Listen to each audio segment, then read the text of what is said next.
Okay, we are live. Hey, how you guys going here? We're doing another session here of Miniature Modeling Mayhem. I've got my friend Ron, and we're going to chit-chat today and work on projects. Very cool. What type of project do you have going on, if any? I've got a lot, actually. I'm in the process of... So I started doing in my house, everybody vaccinated kind of stuff, and then for role playing, and then Delta kind of put a wrench in that. I've got a couple people in my normal group that are vulnerable, and since my youngest can't get a vaccine yet, I didn't feel safe, having those folks in my house. So we went back to online, and then I had some stuff going on, so I haven't role played right now in about 8 weeks. I think. Wow. 6, 7. It's a long time for me. Wow. But I'm working on getting back and might do some online stuff. The main thing I've been doing, honestly, has been editing Torg Eternity, the latest wave of Torg Eternity from Ulysses Spiel. I'm editing the Pan Pacific line, which is going to be going to crowdfunding soon. So nice. Oh wow. Yeah. That's cool. And editing my butt off. Well, I brought some miniatures to start painting here. Very cool. And I actually have my little notepad here so I can jot down some ideas for some campaign stuff I've been working on. I've been thinking about this. So I'm sure you've heard by now, Babylon 5 is probably coming back. I heard a rumor about that. Yeah. So J. Michael Straczynski has actually been greenlit apparently through the CW to do Babylon 5. Oh boy.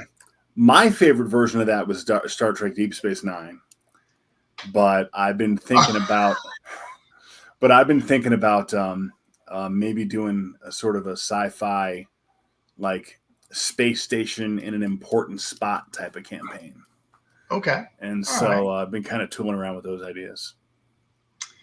All right. Kind of like a explore around the space in that area.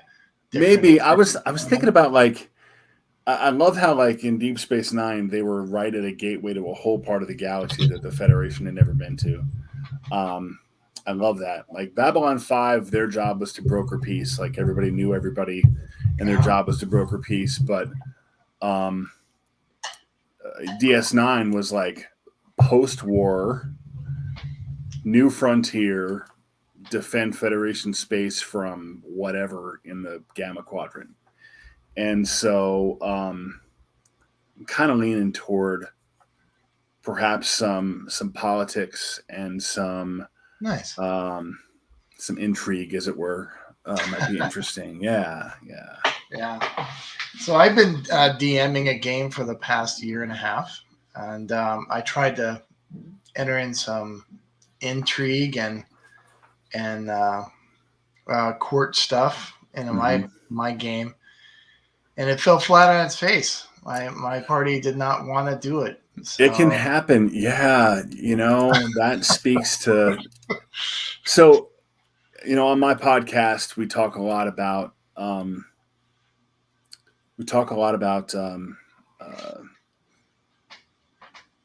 that initial conversation, session 0 type stuff. Making sure that your game is going to suit your players. I don't know. Can I plug my podcast? Should I do that? Sure, why not? So yeah, it's Savage Interludes is the name of the podcast. It focuses mostly on Savage Worlds, but honestly, we kind of talk all role playing, and we kind of use the rule set of Savage Worlds as a lens, but we talk about other games too. Because I'm big into Fate, and I'm editing Torg, and I tell folks I got this from Misdirected Mark, but I call myself a polygamorous. I'm not a one-trick pony when it comes to game systems. So we're about to hit our 100th episode next week, actually. Sweet. Yeah. All right. 2 years and 100 episodes. All right. That's Exciting. awesome. I'll have to Yeah, I start. think so. Is it on Bean It's Pod? it's everywhere. Oh, okay. Cool. Savage Interludes. We are everywhere. No. I'll have to look that up. Yeah, it's pretty great. I'm doing it with my wife Veronica. She came back to podcasting, and our friend Tracy Sizemore. She's amazing. She is a game designer as well. She's actually working for Pinnacle Entertainment. In fact, their current Kickstarter, Holler, has been it's been her job to kind of edit the book and help develop it with the designer Tim Early, and so she's super proud of that hitting Kickstarter. And I think yesterday it broke 50 grand, and so it's exciting. And it's having us both together on the podcast. We have other friends that are amazing game masters. My wife is frankly the best player I know. I don't know anyone that can get into their character and play better than my wife. And so the trio, we don't call ourselves, we were dubbed by somebody the Trinamic Trio. All right. And that kind of stuck because it's pretty funny. Sweet. But yeah, that's what we do. It's cool. So I pitched this to the group, and they were like, "Oh yeah, that sounds great." And then I started. We started role playing it, and I started sending the clues on what to do and so forth, and they were not grabbing any of the plot hooks at all, and I was just falling flat on my face on that. And I'm like, "All right, fine. I'm switching gears completely, and I'm gonna go down something I've never done before." And that's horror. Nice. And I'm just gonna go down the deep pool of Cthulhu horror. Cthulhu horror is awesome. I actually, yes. God, I feel like I'm gonna just keep plugging myself. I don't know if you've seen Tiny Cthulhu. Tiny Cthulhu? No. Tiny Cthulhu. So there's a game system called Tiny D6, and they've had Tiny Dungeons and Tiny Frontiers, and they just did Mecha and Monsters, and they also did Tiny Cthulhu, and I actually wrote a micro setting for that game. All right. It's called Arkham High, and basically it was my send off to like Sabrina the Teenage Witch, the Netflix one, not the Melissa Joan Hart one, and Riverdale and Buffy the Vampire Slayer and Veronica Mars type stuff. Right. But with Cthulhu horror. Yeah. So a little quirky and fun. I love Lovecraftian horror. Yeah. Not a big fan of Lovecraft as a human, but I like. No. I can respect his work.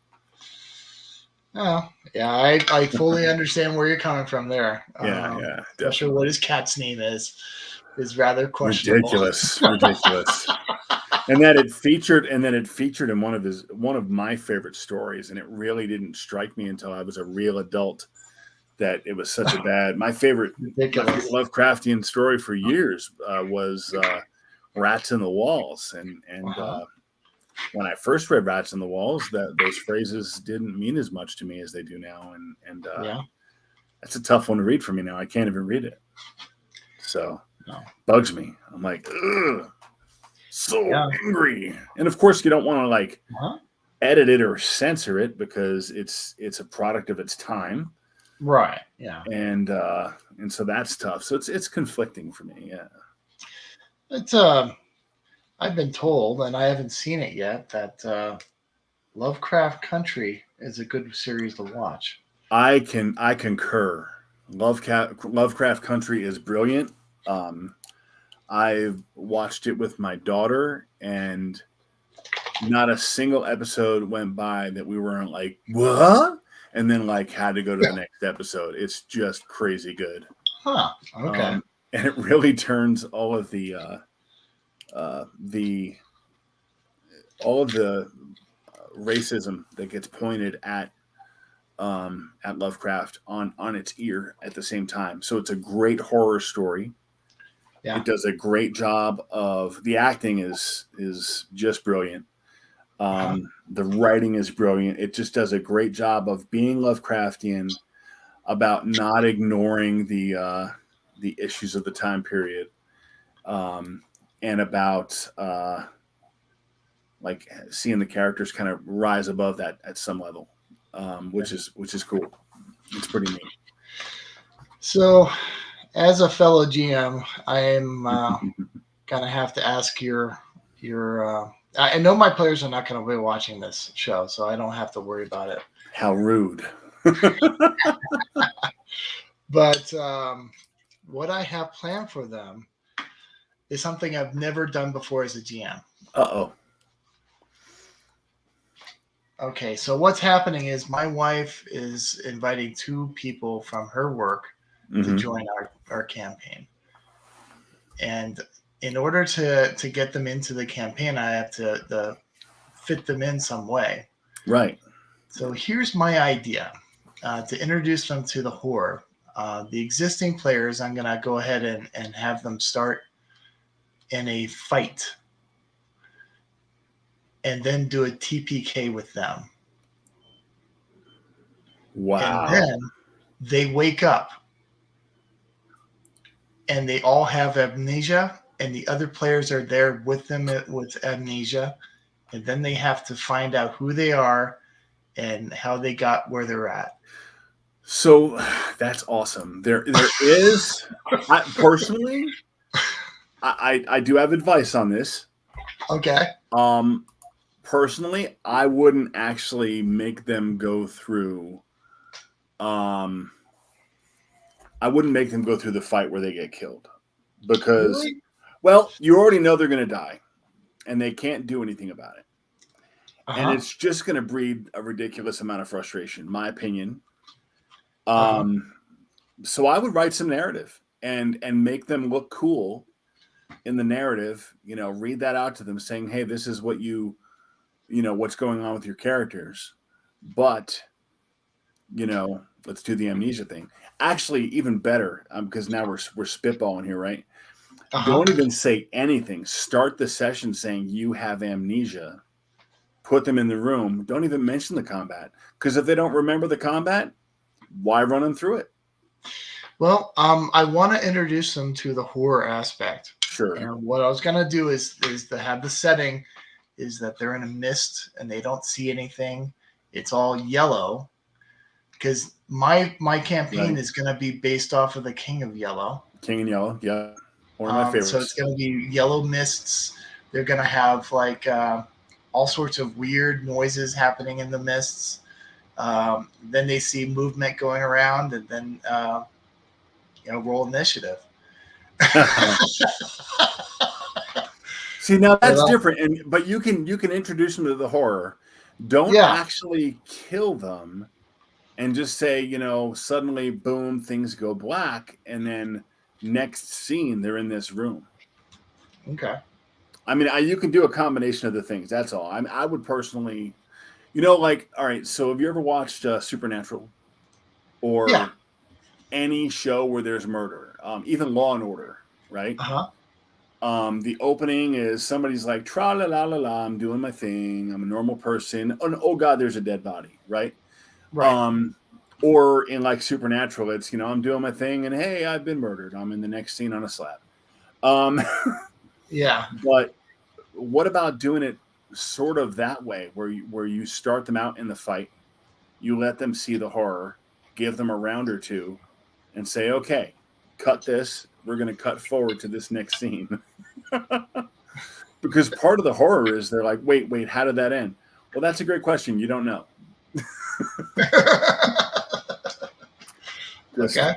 Just my take. I think it would be hilarious, and could be cool, I think.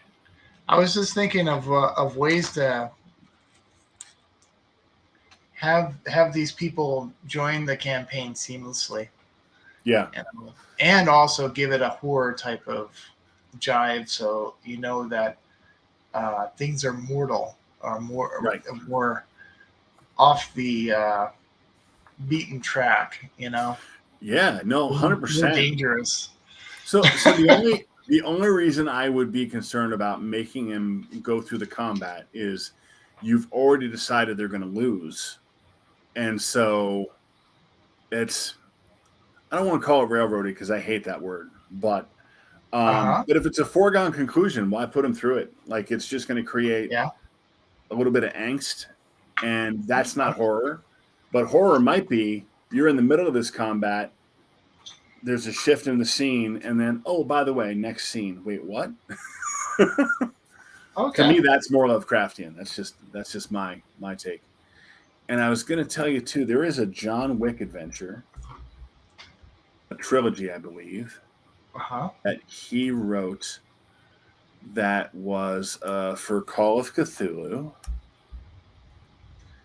and it starts with the PCs in a room with no memory. Okay. And I'm going to try to find the name of it for you here. I'm going to throw him right into a complete sanitarium. Oh, nice. I like that. I like that. You're going to play Sanitarium in the background by Metallica just to like throw a little Easter egg at them while they're trying to figure out the sanitarium. It might be kind of a thing, yeah. I might do that. I don't know. I might be. I what am I saying? I would definitely do that to my players. Like, have the answer like right there in the stuff going on around them, so that later on they're like, oh, yes. Very cool. Well, that sounds like it's going to be awesome in general. I mean, that's very cool. Yeah. I wish I could remember the name of this this John Wick Cthulhu trilogy. And God, if he were to ever see this and know I didn't remember it, he'd be like, Ron. I can't remember the name of it though. What is that ungodly noise? I'm sorry about that. I'm kidding. I am. Okay. This is a nail polish shaker. Oh yeah. And I use it for my paints. Nice. So, yeah. Sorry about that. No. That's cool. The hobby ones that they sell are like 5 times more expensive than the. Because it says it's for gaming, therefore it must cost more. Because gamers will buy anything that says for gaming on it. A $40K. Anything that says for gaming, they'll be like, "Oh, this is for gaming. I must have this."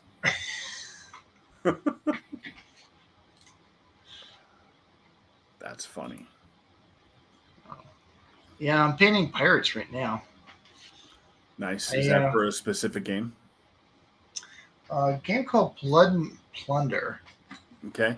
Is that the same game engine? Oh God, it's used for a bunch of stuff. You can use any minis you want, and it's always got an ampersand in the middle of it.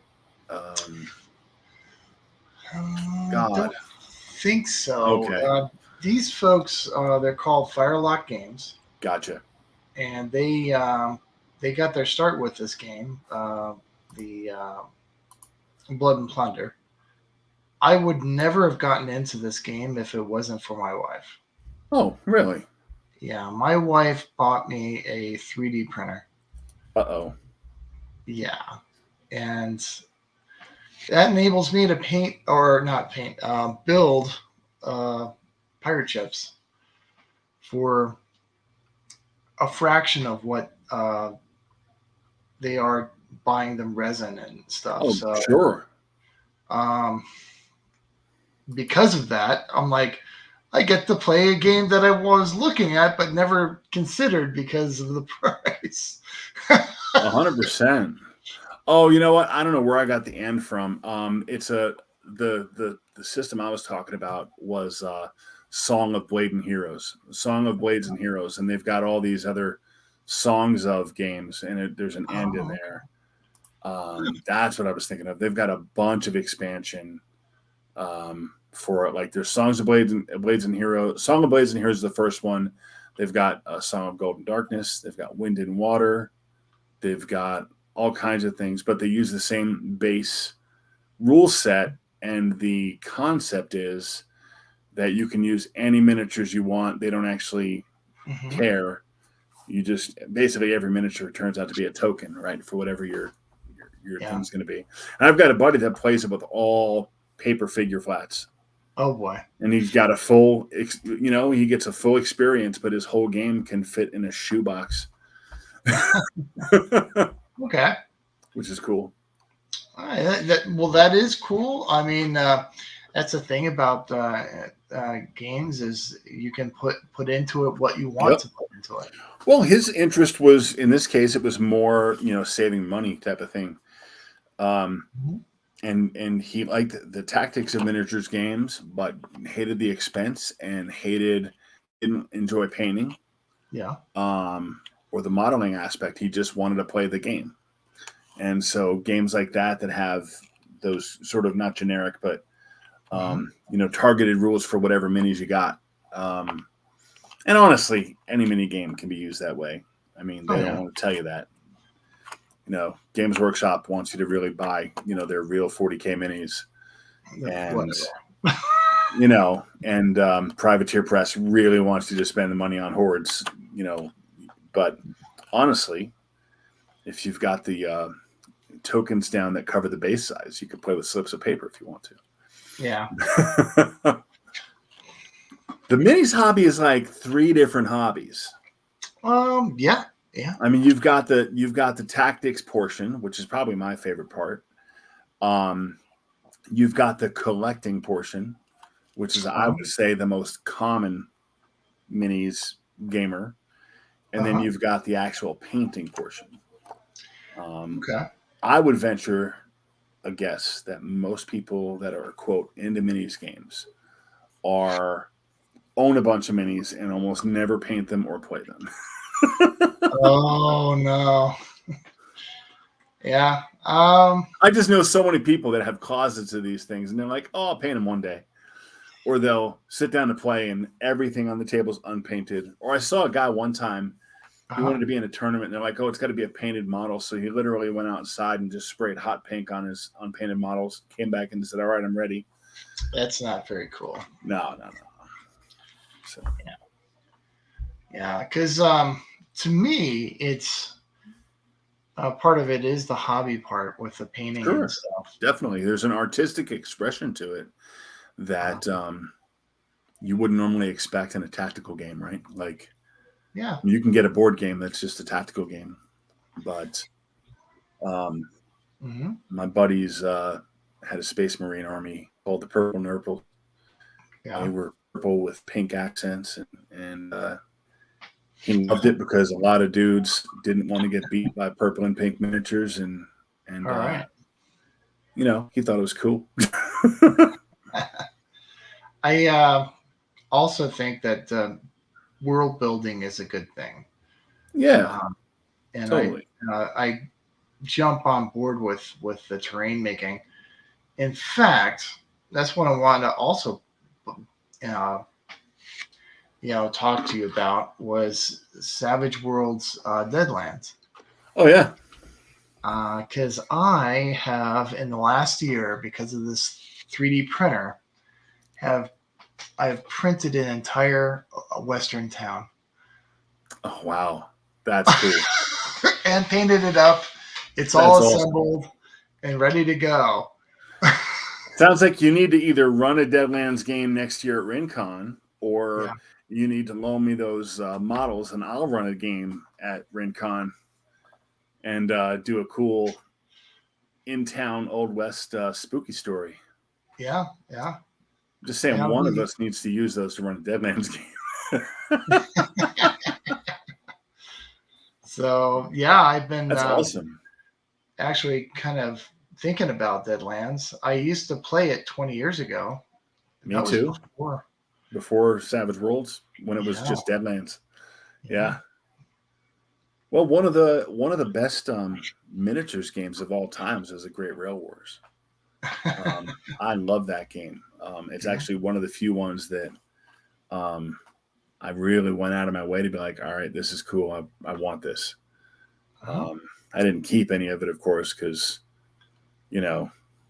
I've moved a million times since then. And, Oh no. I'm married now and I've got kids and, all this other stuff that I didn't have when I was in the Great Rail War stuff. But it's still, it was one of the best. I was talking to Shane and he had mentioned Shane Hensley. I don't mean a name drop, but he had mentioned that they deliberately made the Wichita witches a little OP because at the time you couldn't get women a game. They didn't have any experience and there was no way to jump in. So women would play the game and then just kick everybody's butt because the Wichita witches were a little OP. And that was by design because he wanted to encourage women to play. Oh, okay. All right. Pretty cool. Yeah. But yeah, Deadlands is the setting that cemented my wife into the role-playing hobby. Yeah. That was the game. I mean, I started her on 2nd edition D&D, but we played a little bit of L5R, a little bit of Vampire, but the game that had her coming back wanting more and more and more was definitely Deadlands. Deadlands, yeah. Yep. All right. Yeah. My wife plays, but I think that she does it because I'm there. To humor you? Yeah. So. Hey, you know what? I got to tell you, I always feel kind of blessed that I have a wife that loves role playing and gets in there. But there is something to be said for having a partner that is willing to do a thing just to spend time with you. That's cool. Yeah. That's cool. There's a really cool thing there. So kudos to her. Yeah. Well, the thing is, I'm not saying that she's not a gamer though.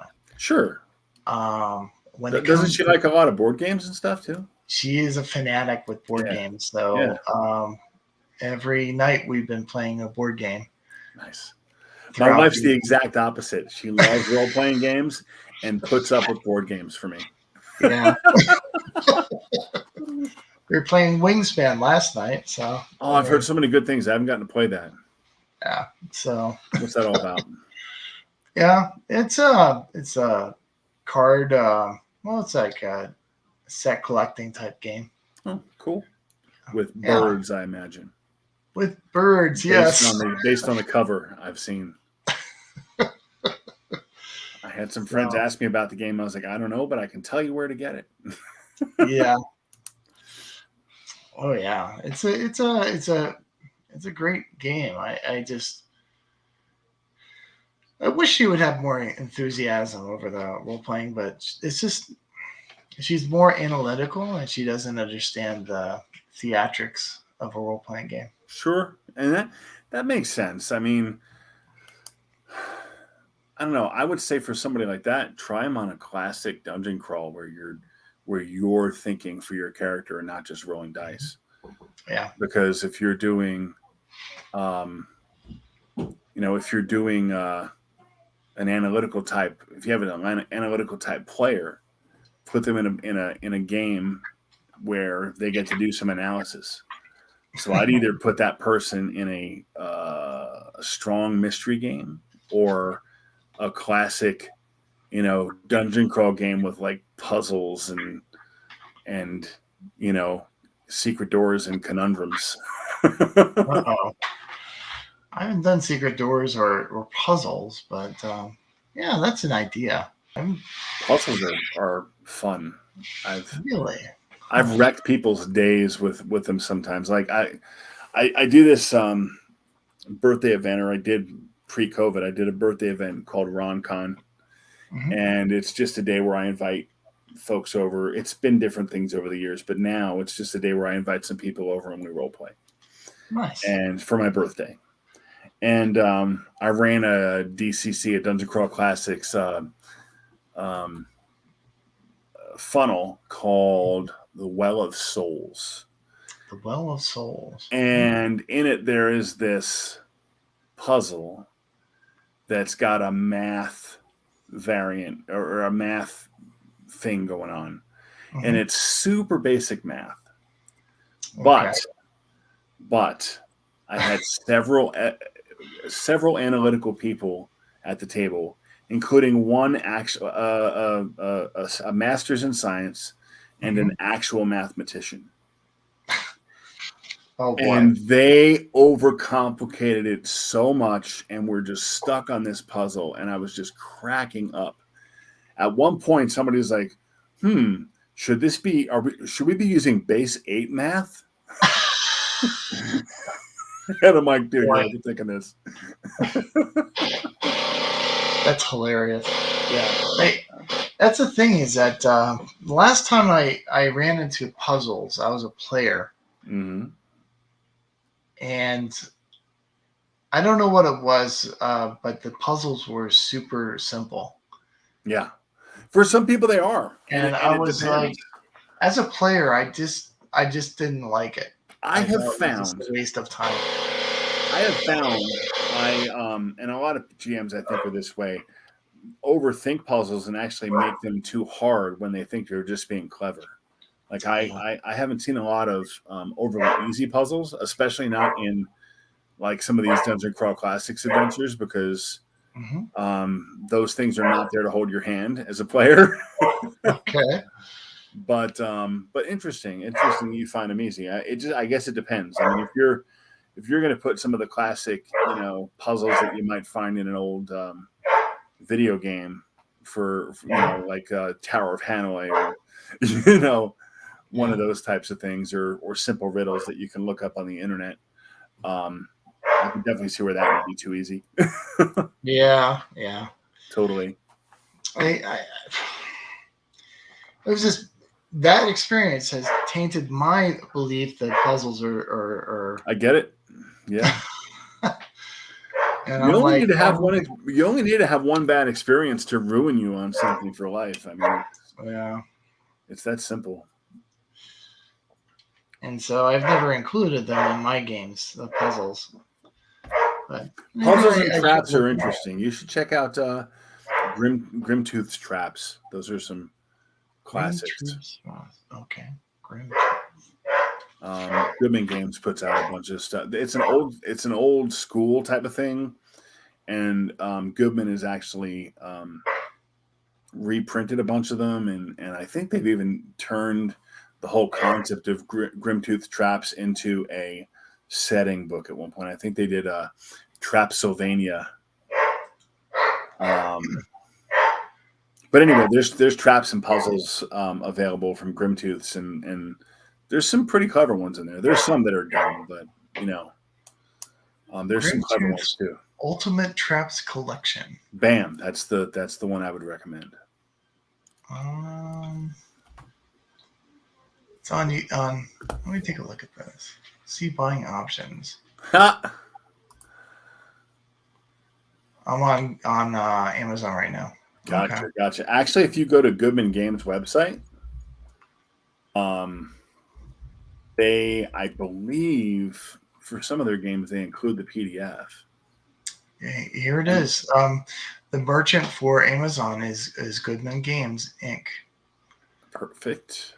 And currently unavailable. We don't know when or if this item will be back in stock. Oh, not fun. I thought Drew had a copy over at Isle. You might want to reach out to him, take a look at it. All right. I thought I saw a copy there recently. Okay. Well, I'll thumbnail this and then keep a watch on it. Yeah. I'm on the Goodman website right now, looking up Grimtooth to see what's still popping up. So here's Trapsylvania, the source book. It's available in PDF. Now, this is a big PDF, so don't let the cost throw you off. But it's like a $30 PDF, but it's because it's gigantic. Wow. But it is available in PDF. I can see it here.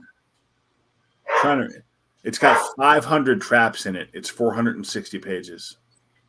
Ouch. It's a lot of gameplay, though, man. 500 traps. if you do one per adventure, that's 500 sessions. It's a Right now, decade if you play every week. Yeah, yeah. I'm doing a horror campaign right now, so that may or may not be. I don't know. Yeah, I totally get you. I get you. It's just it's just kind of like the ultimate traps book from the D&D years, as it were. So sweet. I'm using Pathfinder right now. Oh, second or first? First edition. Yeah. Old school Pathfinder. That is not old school. Old school Pathfinder. It's nearly 13 years old. Yeah, I know. Not even 13. But these days, I have such I'm such a sucker for new stuff. So with the Kickstarter stuff going on all the time, and it's new stuff coming out all the time. Always. Yeah. Way more than any one person could consume is definitely coming out on a daily basis, I think. I can't keep up with the Kickstarters. Like, I miss Kickstarters all the time, and I'm literally in the industry, and I miss Kickstarters all the time. Yeah, it's crazy. I can't even possibly keep up with it. Wow. And I've got such a mixed feeling. I've got mixed feelings about Kickstarter too. But so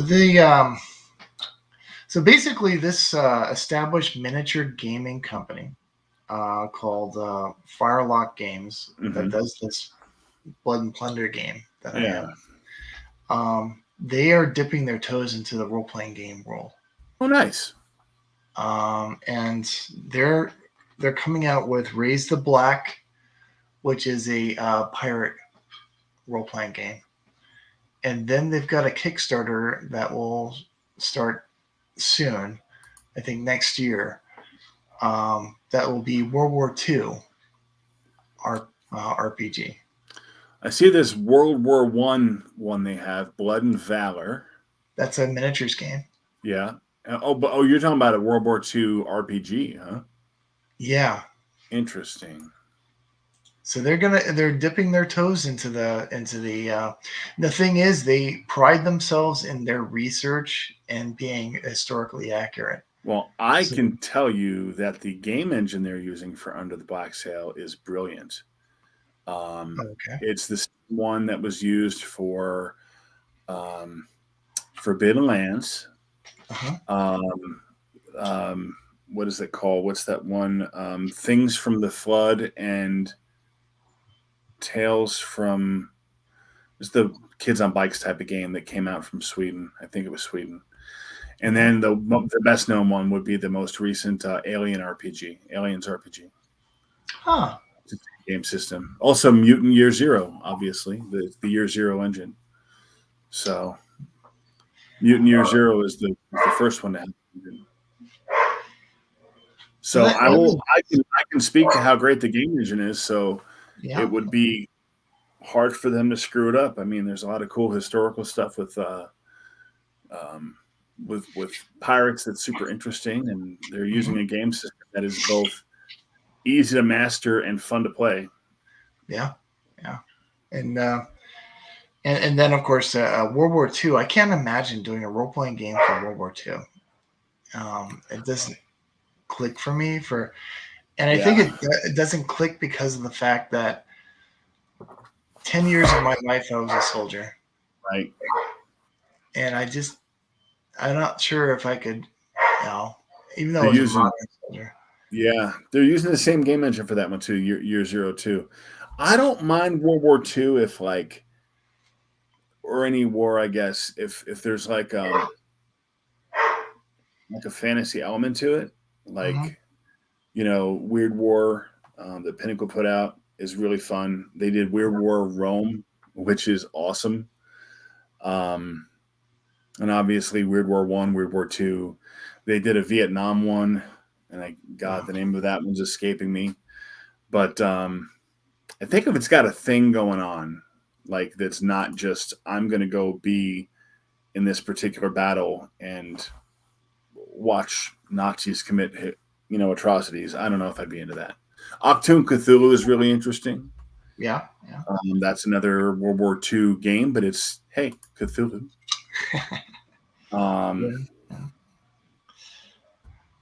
Yeah, that's what I was thinking. Was that okay? I doing miniature World War II games is one thing, but sitting down and playing like, oh, I'm in a squad of guys. I'm like, yeah, that doesn't I've done that sound for fun. 10 years.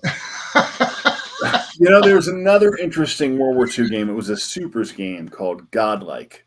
Yeah. And it was really interesting because the powers in that game were useful powers, not like I'm going to go be in the Justice League. It was like guy can see a mile away without a sight and is a marksman. Stuff like that. Somebody who can cause combustion engines to evaporate the gasoline. Oh, wow. Or, stuff that would be interesting and useful in a combat situation, not just blowing things up. I thought that was kind of a cool concept. I never played it, but it looked cool. Yeah. But yeah, I get it. The war stuff, I don't know. I'm not interested for the most part. Unless it's purely fictional. Yeah. And I was never a soldier. I can't imagine being a soldier and wanting to be like, let's role play war. No. Well, I have to say that I did role play war in a way because as a soldier, while being a soldier, I used to role play a game back in the 90s called Twilight 2000. You remember that game? Twilight 2000, yeah, definitely. But that wasn't like being in the army. That was like, oh, you're in remnants, and you're just trying to survive. Yep. And all sorts of crazy stuff happens. That's yeah. That was a different story. You're not answering orders and stuff like that. Yeah, no, that's interesting. Twilight 2000. I think they're redoing that one too. I think that's getting a reprint. Crazy, everything that's old is new again. Oh, speaking about old is new. You know what my plan was for 2021 RingCon? What's that? Was to run the Cyberpunk 2021 one shot, because I thought that would be a hoot to run Cyberpunk 2021 on the year 2021. It's there's it's really funny. There's a song I'm a fan of. I just put a link in the chat, by the way. That's the new Twilight 2000. It's up for pre-order. Oh boy. So there's a song by Billy Joel called Miami 2017. And it is basically about New York City kind of going apocalyptical and falling and being there when they shut it down, when they shut down New York. And there's some lines in there where they talk about seeing the lights go down on Broadway and all these other different things. And to think about that, it was put out in the 70s and it was called Miami 2017. And in 2020, we did see the lights go out on Broadway. We did see New York shut down. Yeah. And it was just, you listen to the song now and it's like, wow, that was like almost prophetic. Yeah. That's interesting. But yeah, Twilight 2000, Free League Publishing. Those are the same folks that make that Year Zero engine I was talking about. Yeah. Forbidden Lands, that's a good one. And it's a box set, dude. It's got maps, special dice, cards. Yeah. One of the, what a fun one shot would be you could play it in a convention. Probably be able to do it with a Savage Worlds would be to do Escape from New York. Oh yeah. You throw your party in there and you need to find this guy and get out. So they have Savage Worlds has a stuff of Escape from New York. It is cleverly disguised as a villain's game. It is the sequel to Necessary Evil. It's Necessary Evil 2 Breakout. Yeah. And it's about supervillains running New York that as a prison, and them, So Escape New York, it's already been done for Savage Worlds, especially if you want superpowers. But yeah, no, totally. Doing it as it's a great concept. Yeah. I would rather do Escape from LA, so all the dialogue can be super cheesy. I don't know. The movie where Kurt Russell forgot how to be his own character and just hammed it up ridiculously. Yeah. Well, it was fine. I loved both movies, but the second one was just like a parody of itself, though. It was weird. It just didn't feel the same. Like Escape from New York was nearly believable, right? Uh-huh. And Escape from LA was like, all right, we're jumping the shark here, guys. Well, literally with the surfing and sharks, it was fun. Good story. I'm being punny. I don't even know it. I forgot about the damn sharks. You had to surf in. Yeah, I remember that. That's pretty great. Oh, such a terrible movie. I've seen it exactly once. It was enough. Oh no, I've seen it multiple. I might have to watch it again. I love movies that are kind of cheesy. Like, thanks to my wife, one of my favorite movies is Buckaroo Banzai. Oh boy, that's an awesome movie. God, it doesn't get cheesier, but oh my God, it's so good. It is so good. Yeah, it doesn't get cheesier than that. No, but still, like I said, it still manages to be so entertaining. And to see, like, if you look at any of the behind the scenes stuff, the amount of world building that was done around that movie was impressive. It was like take somebody's giant binder fantasy heartbreaker game and make a movie, but only do a 2-hour movie and assume people knew all this stuff in the fantasy heartbreaker binder. That was Buckaroo Banzai. Yeah. Pretty great. Yeah. I like that movie ever since I was a kid. Oh yeah, I had the original comics adaptations. Oh boy. Yeah. So great. John Lithgow was in rare form that day when they decided to film that with him. There's all sorts of great actors in that movie, that's for sure. Yeah, no, definitely.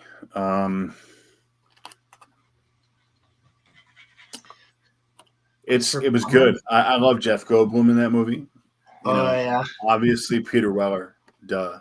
I mean, he was amazing in that movie. He was his deadpan treatment of the character, as a serious rock and roll physicist,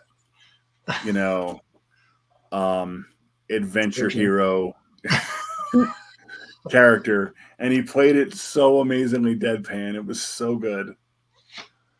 It made me happy. It was a good movie. Sad the sequels never happened, but they've done them in comic book form. Oh yeah, that's cool. The last few years, actually.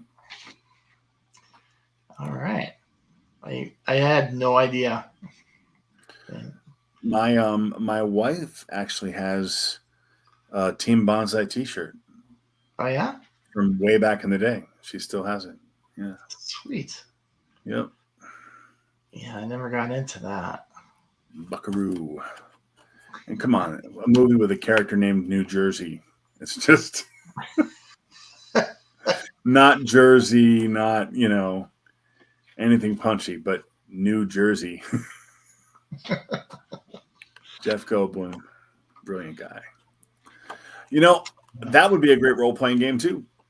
I mean, that would be. It almost happened a few years ago. There was a publisher that got the rights, and it didn't happen for a lot of reasons. But that would have been cool. I mean, it could still be upcoming, but I'd play it. Heck, we're getting a Transformers and G.I. Joe role-playing game. I mean, why not have Buckaroo Banzai? Oh boy! Next, you'll have a Dukes of Hazzard role-playing game. Oh gosh. Well, I mean, we've got My Little Pony, man. Anything's doable now. Anything's doable. Oh yeah, the Pony Finder, is it called? Tales of No, My Little Pony. It's the actual license, Tales of Equestria. Oh boy, that's it is. The books are, all the colors in cotton candy, and yeah, it's a full-on game. One time, I think it might have been an aisle. It might have been at a store in Colorado, but I sat down and there was a table full of like adult dudes playing it, and I was like, "Huh, cool." Yeah, that's a little bit creepy sometimes. I don't know. A little bit. I mean, more power to them, but that's to each his own, I guess. That's right. If they had fun, then they have fun, right? That's right. 100%. I guess it's not my bag, but I would do it for my granddaughters. I think I would run a game for my granddaughters if they expressed any interest in doing that.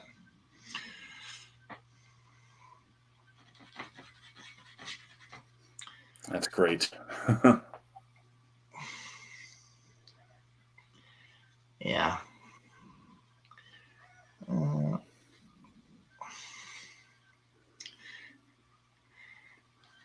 So I've been exploring skirmish miniature games, which skirts the edge of role-playing. And I was thinking that Savage Worlds is one system that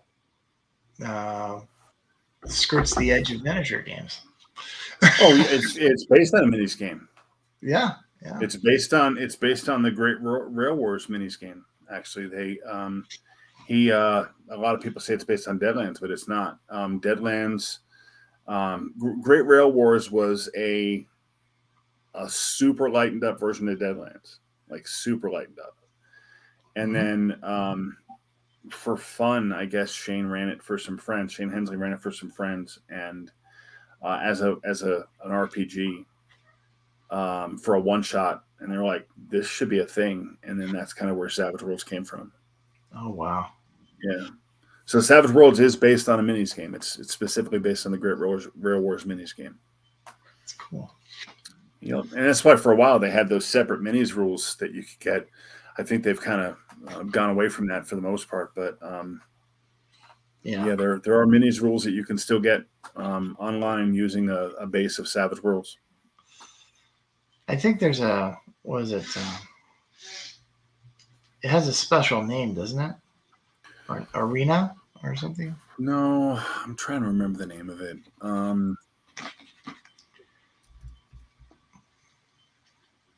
Let me see. It was called Showdown. Showdown, that's right. Savage Worlds Showdown. Is that still that used to be a free PDF online, isn't it? Yeah, it's still available. They just didn't update it when they did the Suede expansion for they didn't reversion it with Suede. Okay. So the deluxe version of Showdown is still the one that's available. It is for free. Hey, there you go. I have it up on my screen right now because I can't talk about a thing I can't pull up. But yeah, it's right there. I'll drop the link in the chat here so you can grab it if you want. All right. There it is. See, that's the private chat. Yeah. I don't have I don't know if I can access the comments. chat. Well, there's no one watching us right now, but they'll watch it afterwards. Yeah, if you want to drop those 2 links I put in the public chat, that'd be great. You know, the comments, so people can refer to them if they'd like. All right, here we go. Yeah. Paste. Showdown. We'll even do this. Boom. Oh, look at that. It's even up there on the screen. Wow, that's like high tech, dude. Oh, Mini Warmutt up in Phoenix is listening and lurking. Haha. Well, there you go. Hey, how's it going, buddy? If I knew their name, I would know if I knew them, but I don't, so I don't. So he's another YouTuber, and he is doing a lot of science fiction skirmish gaming. Nice. And he's specializing in using some of the stuff that you normally throw away as terrain. Oh, nice. Gilbert, Arizona. Oh, Gilbert. That's actually where Pinnacle Entertainment is based, is Gilbert. And he is setting up some zombie side minis for priming. Beautiful. All right. Those are some nice minis. So, yeah. 3 years on a dues. Talking about gaming. Man, I gotta say, I wish I was more talented with painting minis. I should come back on here so you can do like a painting tutorial for me. Oh, you know what? I'm terrible at painting. I paint a lot, but I'm not a award winner by any stretch. They only need to look good from like this distance, right? Yeah. Like I just never got the hang of it. Yeah, the thing is, I build a lot of terrain, and that's my thing. Nice. And it draws the eyes away from the fact that I'm a crappy painter. Oh, please ignore the tiny man behind the curtain. And my philosophy with terrain too is kind of like that baseball movie. What's that? And you build it, they will come. Was it the League of Our Own? No, Field of Dreams. Field of Dreams, right? League of Our Own was the women playing baseball during the war. Got it. Yeah. Yeah. Okay, so 5 parsecs from home. That's a skirmish game that he's playing. Nice. I haven't played that one yet. And that's supposed to be very campaign oriented. That's like skirting the edge of role playing. Is that right, Mini Warbat? Savage Worlds has a kind of an in-house sci-fi setting called The Last Parsec. It's their homage to Star Frontiers. All right. Yeah. We're causing sidetracking. Isn't this thing supposed to encourage working on your games? I am painting. Here we are sidetracking people. That's not right. Oh no. Well, you know what? Let's see. Any more what? Are we friends on Facebook? Mini Warmont? If you are, just go ahead and message me on a chat. I'll just send you a link to the stream. You can just join us. Nice. You know, if we're gonna sidetrack him, let's just go all in. Yeah.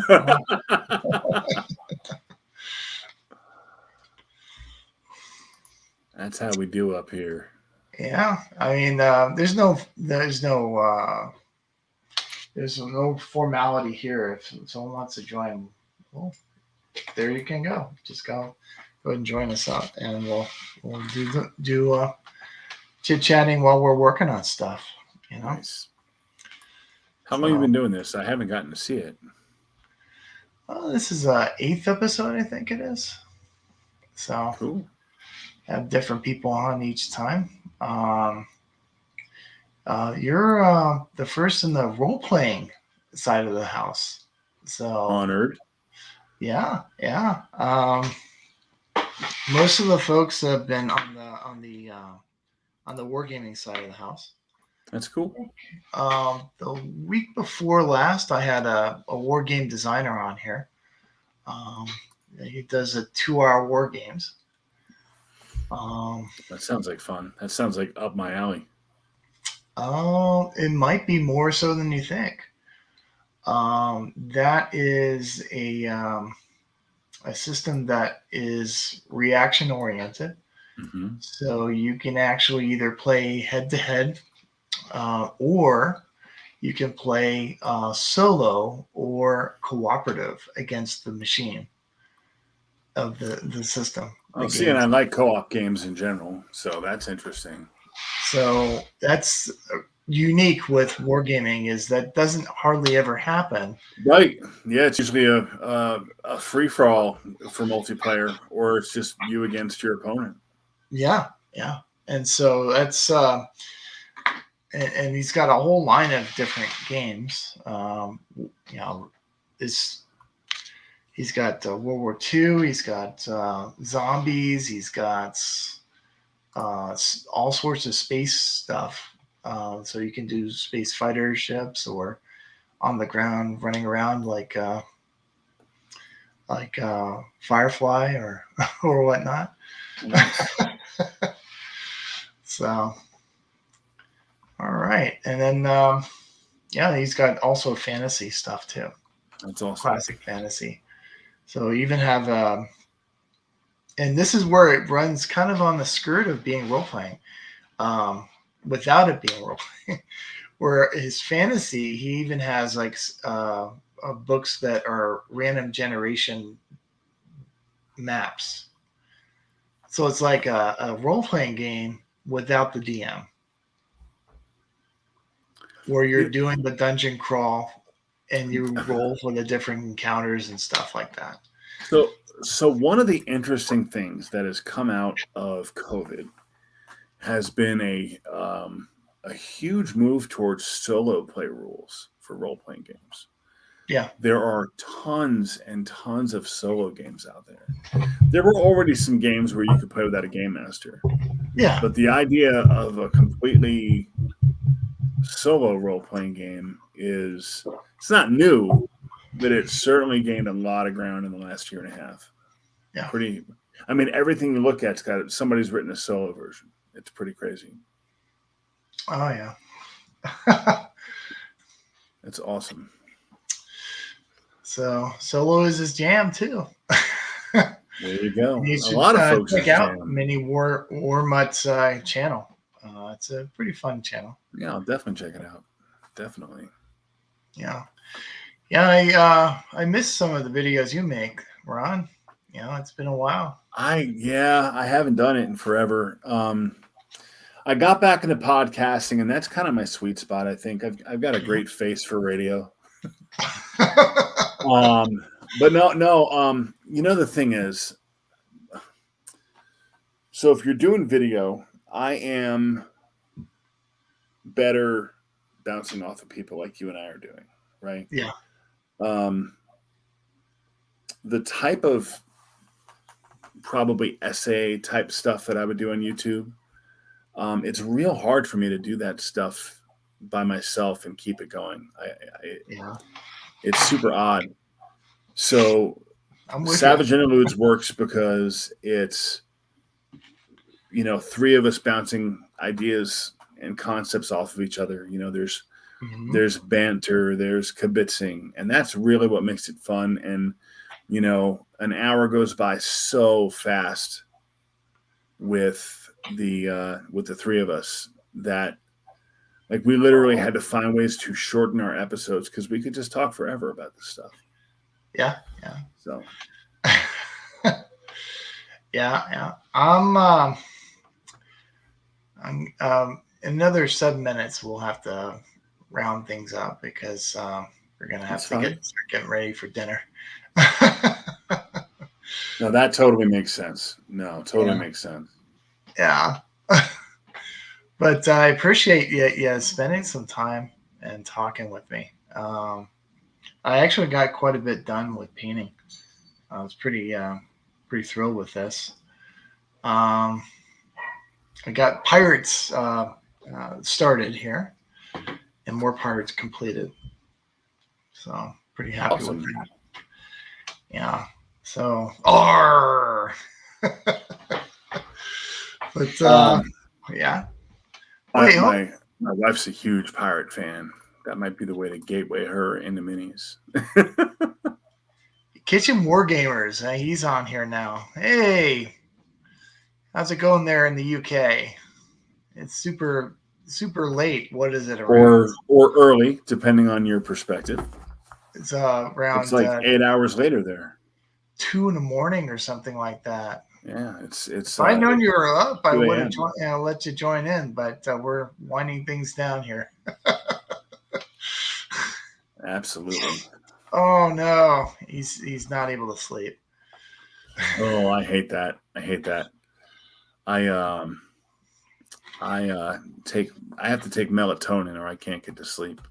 Oh no. My mind races way too much. I've got to take stuff to help me. Melatonin's super mild. I mean, it's just a thing your body makes, and it just helps you make it.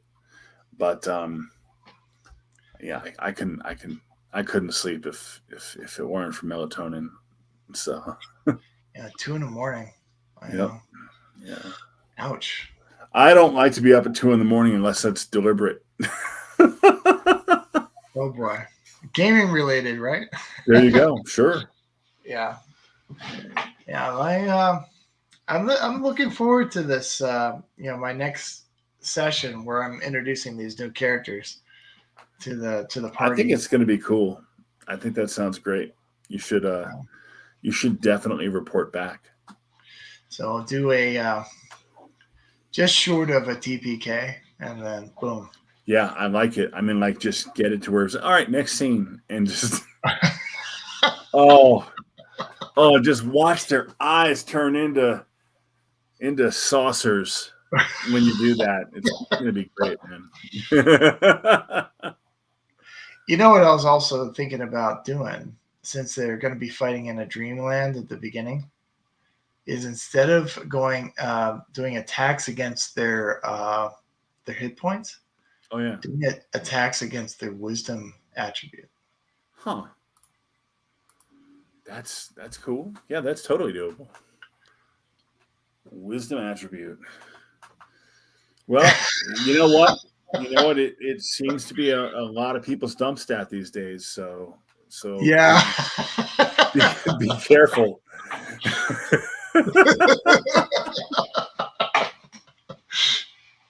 But I've yet to find to have a creature come against them that will attack their attributes instead of yeah, interesting. And that might be a big shocker to them because a couple of them, they only just started role playing. Give them a saving throw so they don't cry. This campaign. Sorry. Give them a saving throw so there's no tears. There you go.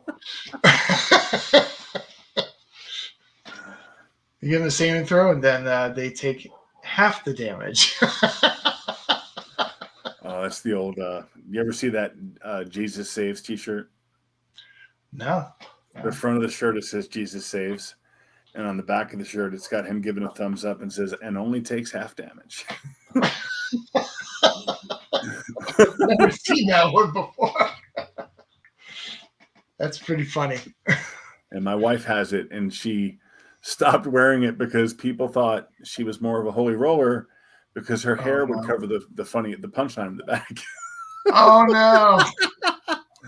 People would like walk up to her and just start, trying to have very pious conversations with her, and she'd be confused. And then she finally realized that when her hair is down, nobody can see the funny part. Ooh, I like the rotary phone, Mini Wormut. That's pretty brilliant. Have them figure out a password by dialing. A rotary phone. Oh, rude. I remember rotary phones, sadly. Yeah, I remember liking people with phone with numbers that contained 8 9s and 0s a little bit less than my other friends. Because if you were going to screw up a number, it was going to be an 8 9 or 0 number when you were trying to dial it. Yeah.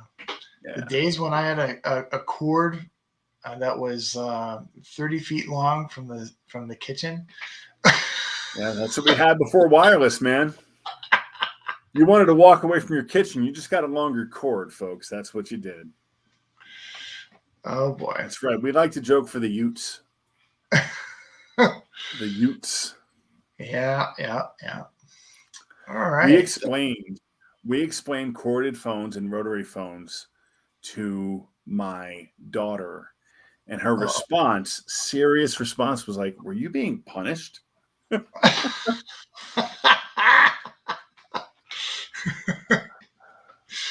Yeah.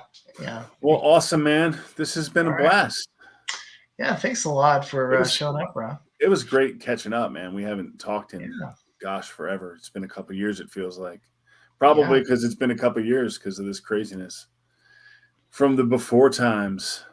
Oh, yeah. And we'll have to do a game or something like that. My campaign is actually over Discord. Gotcha. It's remote. So very cool. It's every other Sunday. I mean, I don't know when your campaign is going on, but right now it's not. But Sundays I work. That's my Sunday is my Monday. All right, so I'm gonna bounce us off the air.